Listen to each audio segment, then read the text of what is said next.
விசுவாசமற்று நான் ஒரு திமுக என்கிற அரசியல் கட்சியோடு தேர்தல் உடன்படிக்கை தேர்தல் வெற்றிக்காக ஒரு கூட்டணியில் இருந்தாலும் கூட நான் கொள்கை வழி நின்று இந்த மண்ணுக்கும் மக்களுக்கும் மொழிக்கும் இனத்திற்கும் தமிழீழ விடுதலைக்கும் சரியாக பயணிக்கிறேன் என்பதை உணர்ந்துதான் நாம் தமிழர் கட்சியிலிருந்து தமிழ்நாடு முழுவதும் அங்கிருந்து விலகியவர்கள் அல்லது விலக்கப்பட்டவர்கள் தானாக பொறுப்பில் இருந்து ஒதுங்கிக் கொள்கிறேன் என்று ஒதுங்கியவர்கள் என்று அனைவரும் அணி அணியாக வந்து சேர்ந்து கொண்டிருக்கிறார்கள்.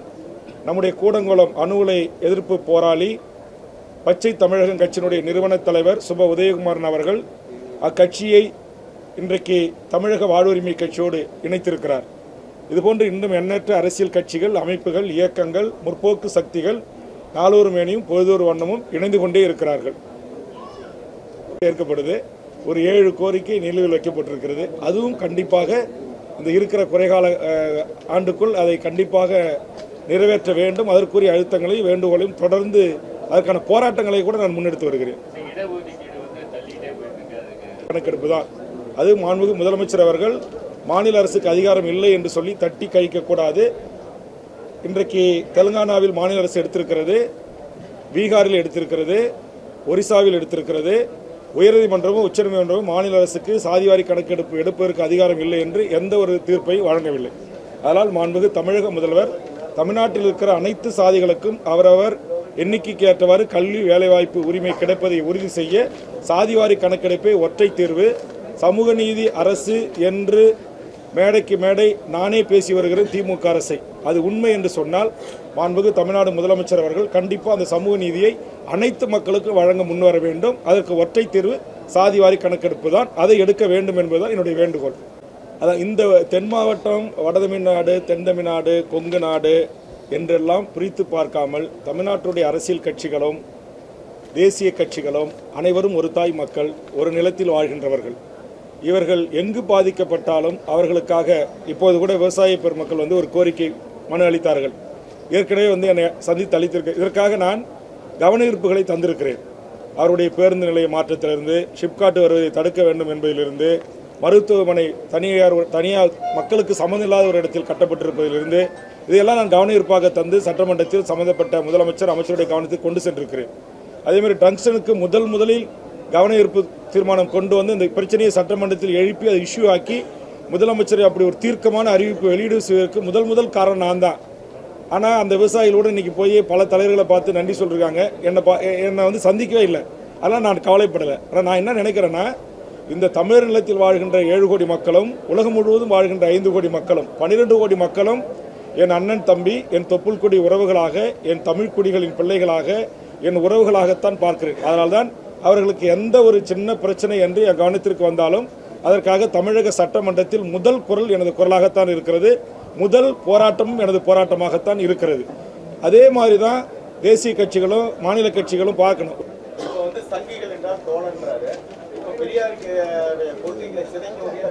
நீங்க வந்து இப்ப அதான் நீங்க வந்து அரசியல் எங்க 2 பேருக்கும் 1000 கருத்துக்கள் இருந்தாலும் அவர் தமிழீழ தேசிய தலைவராக ஏற்றுக்கொண்டவர். நானும் தமிழீழ தேசிய தலைவராக ஏற்றுக்கொண்ட ஒருவன். அந்த ஒரு காரணத்திற்காக நான் நாகரிகம் கருதி அவர் என் கட்சிக்கும் என் கொள்கைக்கும் நான் ஏற்றுக்கொண்ட கருத்திலுக்கும் நேர் எதிரான பல விடயங்களை பேசி வருகிறார். நான் ஒரு நட்பின் அடிப்படையிலும் நாகரிகம் கருதியும் நான் அதிலிருந்து கடந்து செல்ல விரும்புகிறேன் என்பதை எனது அருமை பத்திரிகை நண்பர் புரிந்து கொள்ள வேண்டும். அவர் அதை மட்டுமா சொல்லியிருக்கிறார். நான் உயிராக நேசிக்கின்ற என் தலைவரை பற்றியுமே அவர் வாய் தவறி பேசினாரோ அல்லது தெரிந்து பேசினாரோ பேசியிருக்கிறார். உலகமே வியக்கின்ற மாபெரும் புலனாய்வு பிரிவின் தலைவன் பொட்டாமனை குறித்து அவர் பேசிய கருத்தில் எனக்கு உடன்பாடு இல்லை. அவர் சென்று வந்த பிறகு சொன்ன பல விடயங்களில் எனக்கு உடன்பாடு இல்லை. ஆனாலும் கூட அவர் என்னுடைய தலைவன் பிரபாகரன் என்று மூச்சுக்கு 300 முறை அவர் சொல்லுகின்ற அந்த காரணத்தினால் நான் அவரை விமர்சனம் செய்யாமல் கடந்து செல்கிறேன். மாவட்ட நிர்வாகம், நம்முடைய தமிழ்நாடு அரசு சிறப்பு கவனம் செலுத்தி இந்த தொழிலாளரை வாழ வைக்க வேண்டும் என்ற வேண்டுகோளை முன்வைக்கிறேன். வீரபாண்டியார் என்கிற ஒரு மிகச்சிறந்த ஆளுமையின் மீது எனக்கும் மிகப்பெரிய மரியாதை இருக்கிறது, மாண்பு இருக்கிறது. அந்த கருத்தை வீரபாண்டியார், துரைமுருகன் போன்றவரை, மதுராந்தகம் ஆறுமுகம் போன்றவர்கள், செஞ்சி ராமச்சந்திரன் போன்றவர்கள், இதுமாரி மிகச்சிறந்த நெல்லிக்குப்போ கிருஷ்ணமூர்த்தி போன்றவர்கள், MRK பன்னீர்செல்வத்தினுடைய தந்தை முட்ட கிருஷ்ணமூர்த்தி போன்ற திமுக என்கிற கட்சியை வடதமிழ்நாட்டில் முதலில் ஆட்சிக்கு வருவதற்காக உழைத்திட்ட திராவிட இயக்கத்தினுடைய தலைவர்கள் இன்னைக்கு பெரும்பான்மையர்கள் உயிரோடு இல்லை. ஆக நீங்கள் சொன்ன அந்த ஆளுமைகள் இல்லாததும் இது போன்ற பிற்படுத்தப்பட்ட மிக பிற்படுத்தப்பட்ட தாழ்த்தப்பட்ட விவசாய குடி மக்களுக்கு கிடைக்க வேண்டிய சமூக நீதி காலதாமதம் ஆவதற்கு இதுவும் ஒரு காரணம். எதை அதை நான் சொல்றேன். இப்போ அருந்தியருக்கு கொடுத்துருக்காங்க, இஸ்லாமியர்களுக்கு கொடுத்துருக்காங்க, கிறிஸ்துவத்துக்கு கொடுத்தாங்க, அவங்க ஏற்றுக்கல. அப்போ வன்னியர்கள் விட்டு 108 சாதி கொடுத்துருக்காங்க. அதனால சமூக நீதி கொடுத்துருக்காங்க. அது முறையாக கணக்கெடுப்பு நடத்தி எந்த சாதி கோச்சிக்காத வண்ணம் எல்லா சமூகங்களுக்கும் கிடைக்கணும் என்பது என்னுடைய வேண்டுகோள். அதனால அதை நீட்டிச்சுக்கிட்டே இருக்காங்க. அவர் சும்மா உட்காந்துட்டே இருக்கிறாரு. அதனால தான் நாங்கள் சொல்கிறோம், நீங்கள் சரி வன்னியர்களுக்கு மட்டும் கொடுத்தா பிரசாதி தேர்தல் வரப்போது எனக்கு ஓட்டு போட மாட்டாங்க, பிரசாதி எதிர்ப்பாங்க அப்படின்னு முதலமைச்சர் கருதினால் அதுக்கு தான் நாங்கள் ஆலோசனை சொல்கிறோம். பாட்டாளி மக்கள் கட்சி 1989 தொடங்கப்பட்ட போது வச்ச முதல் கோரிக்கை, 1980 வன்னியர் சங்கம் தொடங்கப்பட்ட போது வச்ச கோரிக்கை சாதிவாரி கணக்கெடுப்பு நடத்தி அனைத்து சாதி மக்களுக்கும் இடஒதுக்கீடு வழங்கும் என்பதுதான். இப்போ மருத்துவர் ஐயாவும் அன்புமணி அதான் சொல்கிறாங்க, ஒன்று 10.5% கொடுங்க, இல்லைன்னா சாதிவாரி கணக்கெடுப்பு நடத்தி எங்கள் அனைத்து மக்களுக்கு கொடுங்கன்னு சொல்கிறாங்க. அதுதான் நானும் சொல்கிறேன். தமிழ்நாட்டு சட்டமன்றத்தில் இருக்கிற காங்கிரஸ் கட்சியிலேருந்து எடப்பாடியிலேருந்து ஜெகன்மூர்த்தி வரையிலும் சட்டமன்றத்தில் இருக்கிற அத்தனை கட்சி தலைவர்களும் ஒரே குரலாக நிற்கிறோம். சாதிவாரி கணக்கெடுப்பு நடத்தி எல்லா மக்களுக்கும் கொடுங்க அப்படின்னு தான் நாங்கள் சொல்கிறோம். அதை கொடுத்துட்டாலே இந்த பிரச்சனைக்கு முற்றுப்புள்ளி வைக்கும். அதை ஏன் முதலமைச்சர் அவர்கள் அப்படி ஒரு சாதிவாரி ஒரிசாவில் எடுத்திருக்காங்க. காங்கிரஸ் அரசு ராகுல் காந்தி ஆட்சிக்கு வந்தால் எடுப்போம், இந்தியா முழுக்க எடுப்போம்னு சொல்லியிருக்கிறாரு. ஆனால் தமிழ்நாட்டில் காங்கிரஸ் ஆட்சியை பின்பற்றுற தலைமையில் இருக்கிற திமுக அரசு ஏன் சாதிவாரி கணக்கெடுப்பை எடுக்க மறுக்கிறது என்பதுதான் மிகப்பெரிய வினா. இல்லை, அதாவது ஒரே கையெழுத்தால் தமிழ்நாடு அரசு சாதிவாரி கணக்கெடுப்பை நடத்தி வன்னியர்கள் 10% இருந்தாலோ அல்லது 15% இருந்தாலோ 12% இருந்தாலோ அது மாதிரி பிற தமிழ் சமூகங்களும் எவ்வளோ எண்ணிக்கையில் இருக்காங்களோ அவர்களுக்கு உரிய அந்த உரிமை கிடைக்கும். அதை ஒரு கையெழுத்திட்டு மாண்புமிகு தமிழக முதலமைச்சர் ஏற்கனவே தொடங்கி வைத்தார். உங்களுக்கு தெரியும், நீதியரசரை நியமித்தாங்க. 10% வழங்கணும் எடப்பாடி கொண்டு வந்து கொடுத்ததை நடைமுறைப்படுத்த அரசு ஆணை வெளியிடப்பட்டு 2 தேர்வுகளில் வழங்கவும் பட்டது.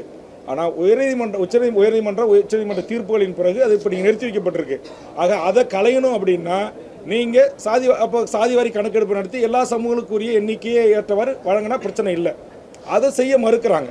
அதனால தான் நான் சொன்னேன், நீங்கள் கலைஞருக்கு சொன்ன பொருள் இவருக்கும் பொருந்தும். இவரும் இதே அன்புமணி ராமதாஸ் ஐயா போய் பார்த்து, மருத்துவர் ராமதாஸ் ஐயா வந்து கேட்டு, வேல்முருகன் சட்டமன்றத்தில் பேசி அவர் அதை ஏற்றுக்கொண்டு அரசாணை வெளியிட்டது உண்மை. வன்னியர்களுக்கு ஒரு ஆண்டு அதற்கான பதவிகள் வழங்கியது, பதவி உயர்வுகளிலிருந்து எல்லாம் வழங்கியது உண்மை. ஆனால் உயர்நீதிமன்றம் உச்சநீதிமன்றத்தில் வழக்கு தடைக்கு வந்த பிறகு மாண்புமிகு தமிழ்நாடு முதலமைச்சர் இதை அப்படியே பெண்டிங்கில் வச்சுட்டார். அப்போ பாரதிதாசன் தலைமையில் இதுக்காக அமைக்கப்பட்ட குழு அப்படியே இருக்குது.